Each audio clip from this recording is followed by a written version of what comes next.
The wind didn't just howl, it screamed with a predatory hunger, tearing at Zuri's neon-orange jacket until the synthetic fabric felt as thin as paper. Every breath was a gamble, a lungful of jagged ice that threatened to crystallize her insides. She couldn't feel her feet anymore. The Global Eats thermal bag, strapped to her chest like a shield, was the only thing keeping her center of gravity from vanishing into the whiteout. She was supposed to be a ghost tonight, just another delivery rider chasing a holiday bonus, but the blizzard of the century was turning her into a statistic. Through the blinding curtain of snow, a shape appeared. It was obsidian, massive, and solid, a black SUV idling at the edge of an unplowed curb. It looked like a miracle dropped from a merciless sky. Zuri stumbled toward it, her gloved fingers fumbling for the door handle. It was locked. Desperation, hot and oily, rose in her throat. She pounded on the reinforced glass, her muffled shouts swallowed by the gale. Then, with a heavy, mechanical thunk, the locks disengaged. She didn't wait for an invitation. She yanked the door open and collapsed into the back seat, a heap of shivering limbs and melting frost. The door shut with a heavy, airtight seal, instantly severing the connection to the chaos outside. The silence was sudden and terrifyingly expensive. Zuri lay on the floorboards, her cheek pressed against quilted leather that smelled of cedar and something sharp, like ozone. The heat in the cabin was a physical weight, wrapping around her frozen body until her skin began to prickle with the agonizing burn of returning circulation. She squeezed her eyes shut, clutching the delivery bag to her heart. She was safe. The miracle had a heater and a leather interior. "You're late," a voice drifted from the front, smooth as aged silk and cold as the frost on the windows. Zuri's heart skipped. It wasn't the voice of a good Samaritan. It was the sound of someone who had never had to ask for anything in his life. Slowly, her eyelashes heavy with melting ice, she looked up. In the dim glow of the red ambient LED strips tracing the ceiling, she saw a hand. It was steady, draped over the steering wheel, holding a crystal tumbler where amber liquid swirled around a single, perfect sphere of ice. The driver didn't turn around. He just watched her through the rearview mirror, eyes narrowed, crinkling with a dark, unsettling amusement. "I didn't order the girl," the man murmured, his reflection offering a slow, toothy grin that didn't reach his predatory eyes. "But I suppose the storm provides." Zuri tried to speak, but her throat was a desert of salt. She realized then that the car wasn't empty, and it certainly wasn't abandoned. She had traded the blizzard for something far more dangerous. The heat in the cabin was no longer mercy. It was a weight, pressing the air out of Zuri's lungs as her consciousness flickered back to life. Her eyelashes, heavy with melted ice, fluttered open to a world bathed in a deep, clinical crimson. For a second, she thought she was in a dream, or perhaps she had finally succumbed to the cold, and this was the afterlife. But the sharp, rhythmic clink of ice against crystals snapped the tether. She was still on the floorboards. The SUV was moving, the tires humming a low, expensive vibration against the snow-clogged asphalt. Zuri tried to shift, her joints screaming in protest, but her movement drew the attention of the figure in the front. A low, melodic sound vibrated through the car, a laugh. It wasn't the sound of a man relieved to find a survivor. It was the genuine, toothy chuckle of someone who had just witnessed the world's most entertaining punchline. Zuri's gaze traveled upward, meeting the rearview mirror. Lee Du-hyun was looking right at her. His eyes were crinkled at the corners, radiating a warmth that felt entirely at odds with the jagged scars of his reputation. He took a slow sip of his whiskey, his relaxed posture suggesting he was lounging in a private club rather than driving through a lethal blizzard with a frozen stranger in his backseat. "I've had many people try to break into this car, little bird," he said, his voice a rich, dark velvet that made the hair on her arms stand up. "Assassins, debt collectors, even a disgruntled mistress once, but a girl in a neon jacket clutching a bag of lukewarm noodles." He laughed again, the sound bouncing off the quilted leather. "That is a first." Zuri's hand flew to her chest, her fingers tangling in the straps of the Global Eats bag. She tried to scramble backward, but her back hit the door panel. I thought it was empty. I was dying." "Dying is a very dramatic way to introduce yourself," Du-hyun countered, his grin widening as he caught her eye in the mirror again. He didn't look at the road. The car seemed to navigate the whiteout with a mind of its own. Most people beg when they realize whose shadow they've fallen into. You're just shivering. Is it the cold, or is it me? The absurdity of the situation hit her like a physical blow. She was trapped in a mobile fortress with a man whose face was whispered about in the darkest corners of the city, and he was treating her intrusion like a delightful surprise. The emotional shock numbed the remaining chill in her bones. She wasn't a guest, and she wasn't a victim yet. She was a curiosity. And in the eyes of a man like Du Haiyan, being interesting was often more dangerous than being a nuisance. The SUV slowed, the hum of the engine dropping to a low, predatory growl as the world outside turned a flashing, rhythmic blue and red. Through the frost-streaked windows, Zuri saw the silhouettes of state troopers, their forms braced against the wind at a blockade. This was it. This was the moment the miracle ended and the law took over. Du Haiyan didn't look bothered. He didn't even put down his whiskey glass. Instead, he reached over the center console, his gold ring glinting under the red ambient lights, and pulled her Global Eats bag from the floor. With a casual, almost bored flick of his wrist, he tucked something heavy and matte black into the insulated side pocket, right next to the lukewarm pasta. "Here's a game, Zuri," he whispered, his voice barely audible over the heater's hiss. He leaned back, his eyes fixed on the approaching officer. "The window is about to go down. Those men out there, they're looking for someone to save. They're looking for a reason to be heroes." The driver's side window slid down with a whisper of luxury, letting in a violent swirl of snow and the sharp, metallic scent of the storm. The officer leaned in, his flashlight beam cutting through the cabin, splashing across Du Haiyan's calm face, and then raking over Zuri in the back seat. She sat frozen, her heart hammering against her ribs so hard it made her vision blur. "Everything all right, sir?" the officer shouted over the wind, squinting at Du Haiyan. "Road closed half a mile up. You shouldn't be out here." Du Haiyan didn't answer immediately. He turned his head just enough to look at Zuri in the rearview mirror. His expression was a dare, a silent, mocking invitation. He gestured subtly toward the delivery bag now sitting on the seat beside her. "Go ahead," Du Haiyan murmured, loud enough only for her to hear. "Scream. Tell him you're being held by the man the city is afraid of. Tell him about the 9 tucked inside your thermal bag, resting right against the zipper. But remember, by the time he reaches for his holster, I'll have already finished my drink." Zuri looked at the officer. He was 5 feet away, a symbol of safety and the law. Then she looked at the bag. The weight of the gun was visible now, a hard, geometric bulge in the fabric she had carried all over the city. If she spoke, the cabin would turn into a slaughterhouse. If she stayed silent, she was an accomplice. The officer's eyes lingered on her orange jacket, his brow furrowing in confusion. "Miss, you okay back there?" Zuri's hand brushed the cold fabric of the bag, feeling the unmistakable steel frame of the weapon inside. She looked into the mirror, meeting Du Haiyan's laughing, predatory eyes. He wasn't afraid. He was savoring the choice. "I'm fine," Zuri choked out, her voice trembling but clear. "We're just delivering a late order." Du Haiyan's grin widened, sharp and triumphant. He handed the officer a heavy black card without a word. The officer glanced at it, his posture instantly stiffening. Without another question, he stepped back and signaled for the barricade to move.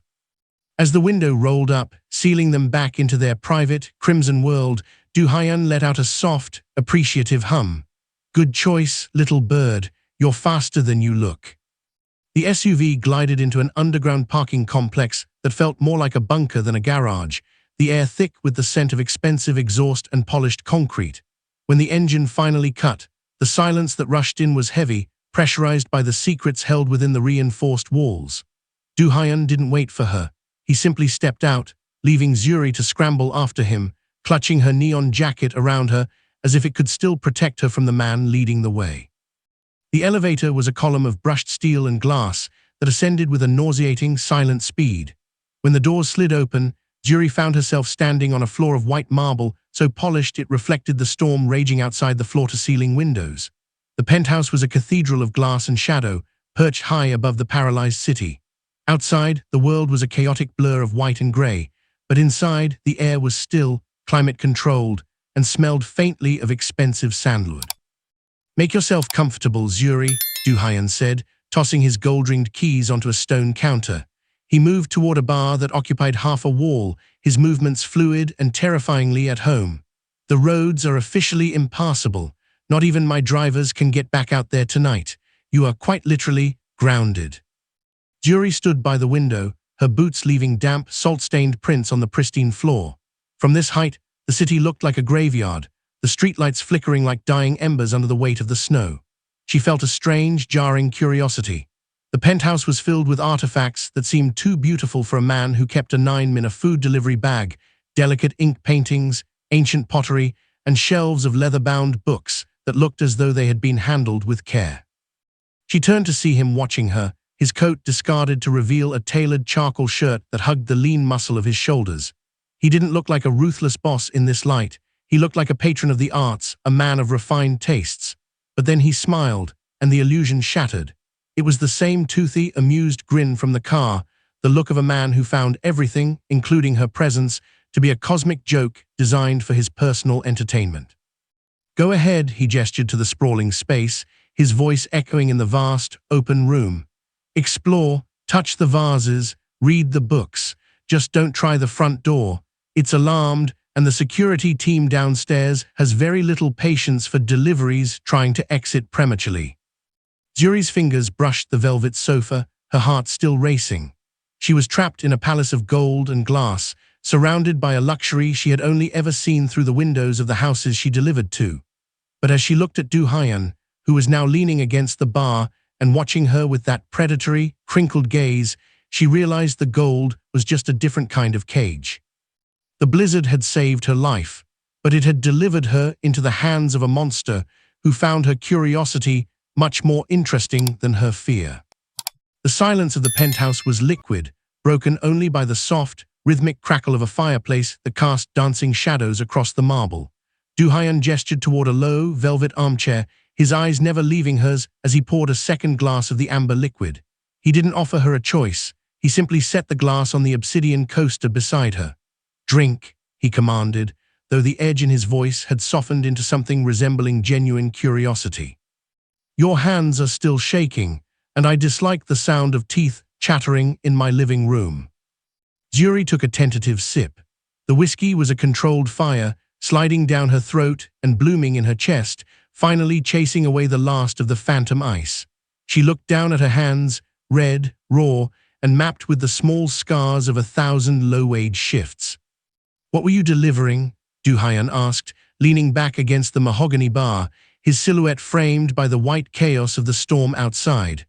"What was so important that you risked becoming a frozen statue for a $20 tip?" "It wasn't about the tip," Zuri murmured, her voice finally finding its footing. "It was the streak. If I missed that delivery, the app drops my rating. If my rating drops, I don't get the midnight shifts, and I need the midnight shifts." Du Haiyan tilted his head, the amber light catching the sharp line of his jaw. "You work the most dangerous hours in the city for a few extra credits. My soldiers complain if their hazard pay isn't tripled for a blizzard like this." "Your soldiers have someone to catch them if they fall," Zuri countered, her eyes meeting his with a sudden, sharp intensity that made him pause mid-sip. "I have a mother with a failing kidney and a pile of bills that don't care about the weather. In my world, you don't stop because it's cold. You stop when you're dead." The amusement in Du Haiyan's eyes didn't vanish, but it shifted. The crinkled, predatory warmth cooled into a profound, focused stillness. He looked at her, really looked at her, not as a stray cat he had pulled from the snow, but as a force of nature. He had spent his life surrounded by men who were loyal only because they were paid or afraid. He recognized the look in Zuri's eyes. It was the raw, unpolished grit of a person who had survived by sheer will alone. "You have a spine of iron, Zuri Njeri," he said softly, his voice a low vibration that seemed to hum in the floorboards. He walked toward her, stopping just inches away, the scent of sandalwood and expensive tobacco enveloping her. He reached out, his thumb grazing the edge of her Global Eats strap. "Most people in this city are made of glass. They break the moment the pressure rises, but you just get sharper." For the first time since she had climbed into his car, the fear in Zuri's gut wasn't about survival. It was about the way he was looking at her, as if he had finally found something in the city worth keeping. The quiet of the penthouse was shattered by the shrill, demanding ring of a burner phone sitting on the marble island. The vibration rattled against the stone like a trapped insect. Du Hyun didn't reach for it. He simply watched the screen glow with an unsaved number, his expression flattening into a mask of cold, calculated indifference. "That is Park Min-ho," Du Hyun said, his voice dropping an octave. "He is a man of very little patience and even less imagination. He believes I am currently incapacitated by the storm, unable to coordinate my shipments." He picked up the phone but didn't answer. Instead, he held it out to Zuri. The red lead light from the ceiling caught the gold of his ring, casting a bloody glint across his knuckles. "He knows my voice too well. If he hears me, he'll know I'm onto his move, but he doesn't know yours." Zuri's heart hammered a frantic rhythm against her ribs. "What am I supposed to do?" "You are my new assistant," Du Hyun commanded, his eyes boring into hers, stripping away any room for refusal. "Tell him I am in a meeting with the board. Tell him the logistics are being handled. If you stutter, if you sound like a girl who delivers noodles, he will hang up and order a hit on this building before the minute is out. Do you understand, Zuri? Your life is the delivery now. Don't drop it." He pressed the accept button and held the phone to her ear, leaning in so close she could feel the heat radiating from his skin. "Hello," Zuri said. Her voice wavered for a microsecond before she clamped down on it with the same iron grit she used to navigate the blizzard. She straightened her back, imagining she was wearing a silk suit instead of a damp orange jacket. "This is the executive office of Mr. Lee. To whom am I speaking?" A gravelly, suspicious voice erupted on the other end, speaking in a rapid-fire torrent of Korean-accented English.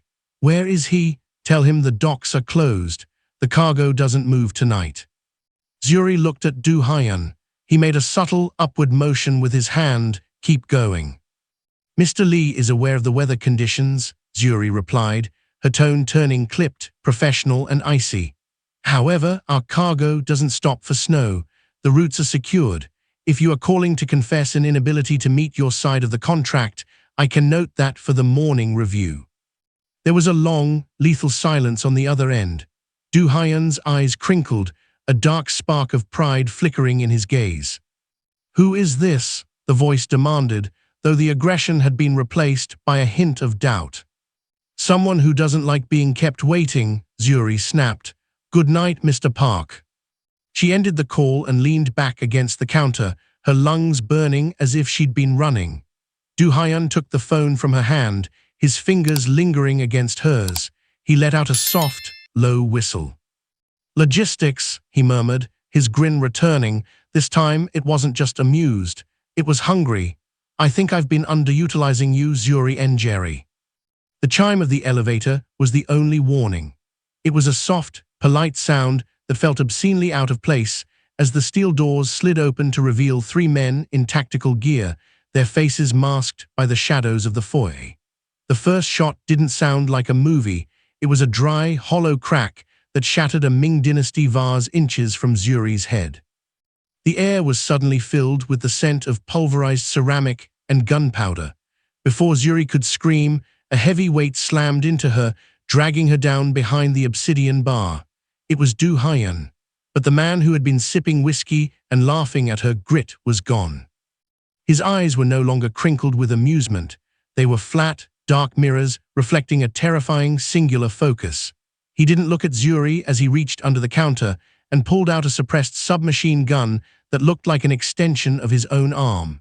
He moved with a sickening, predatory grace, as if the chaos was a language he had spoken since birth. "Stay low," he commanded. It wasn't a suggestion, it was a cold fact of survival. He rose in one fluid motion. The suppressed weapon coughed, a rhythmic, metallic spitting sound. Zuri watched, paralyzed, as the lead intruder's head snapped back, a spray of dark crimson painting the white marble floor. The man fell without a sound, his body sliding across the polished stone like a discarded rag. There was no hesitation in Du Hyun's movements, no flicker of remorse. He was a machine of precise, lethal efficiency. When the second man lunged over a designer sofa, Du Hyun didn't just shoot him. He stepped into the man's space, caught his throat with a gloved hand, and fired upward point blank. The sound of the muffled impact and the heavy thud of the body hitting the floor echoed in the cavernous room. Zuri squeezed her eyes shut, but she couldn't block out the wet, heavy sounds of the struggle. When she finally looked up, the penthouse was silent again, save for the frantic whistling of the wind against the glass. The third man lay crumpled near the balcony doors, the pristine white carpet beneath him turning into a dark, spreading island of red. Du Hyun stood in the center of the wreckage, his chest barely heaving. He reached down and picked up his whiskey glass from the counter. It hadn't even tipped over. He took a slow, deliberate sip, his gaze fixed on the body near the elevator. The smiling predator had vanished, replaced by something ancient and cold. He finally turned to look at Zuri. The blood on his cheek was still warm, a stark, jagged contrast to his pale skin. He didn't offer a hand to help her up. He didn't ask if she was okay. He simply watched her with a dead, unblinking stare that told her everything she needed to know. The man who had saved her from the blizzard was a monster, and the golden cage was now a slaughterhouse.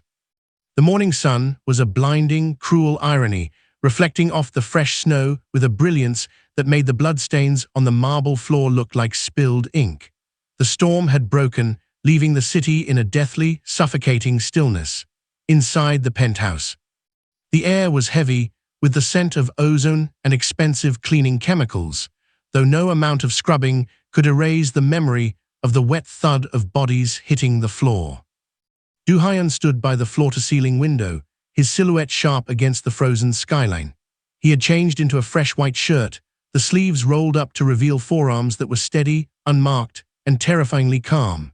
On the mahogany table sat two things: Zuri's battered Global Eats bag and a heavy, designer duffel filled with enough banded $100 bills to pay for 10 kidney transplants and a lifetime of quiet safety. "The plows are out," Du Hyun said, his voice returning to that smooth, velvet texture, yet the warmth in it was gone, replaced by a clinical finality. "A car is waiting downstairs to take you back to your world. The money in that bag is for your silence, your mother's health, and the inconvenience of your evening. Take it, walk out that door, and forget the color of the LEDs in this car."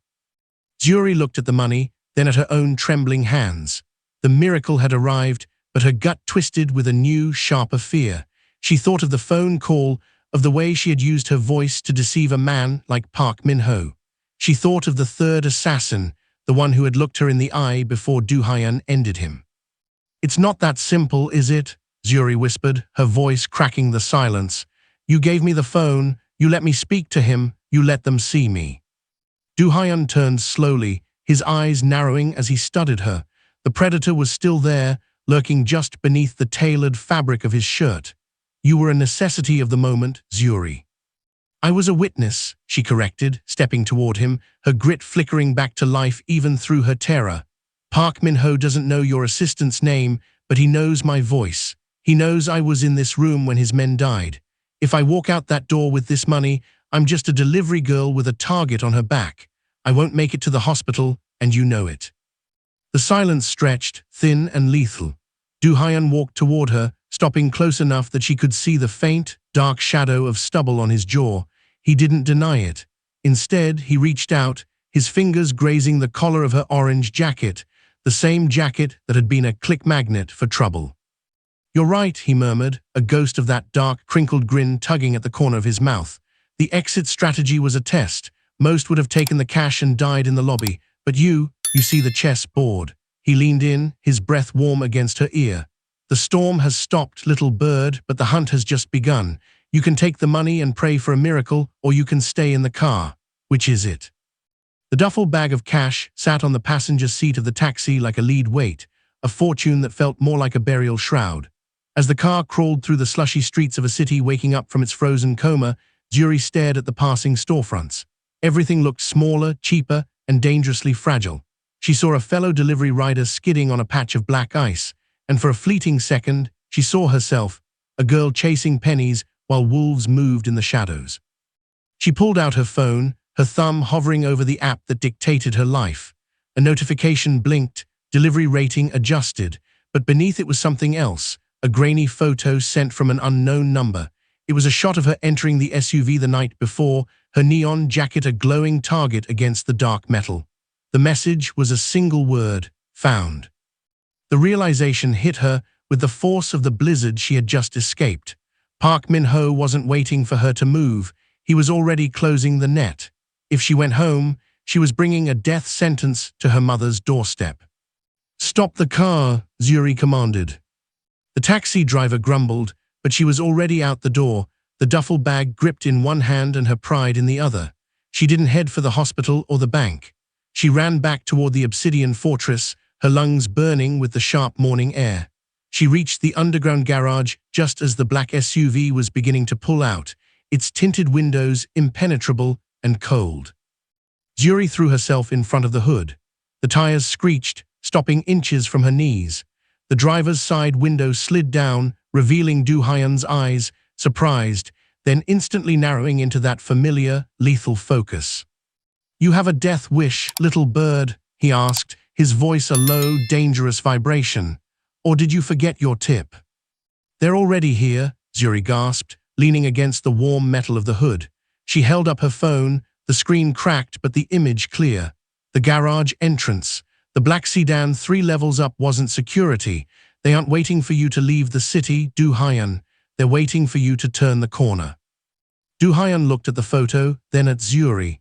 The amusement that usually defined his face vanished, replaced by a dark, shimmering respect. He didn't ask her why she came back. He didn't ask if she was scared. He simply reached over and pushed the back door open. "Get in," he said.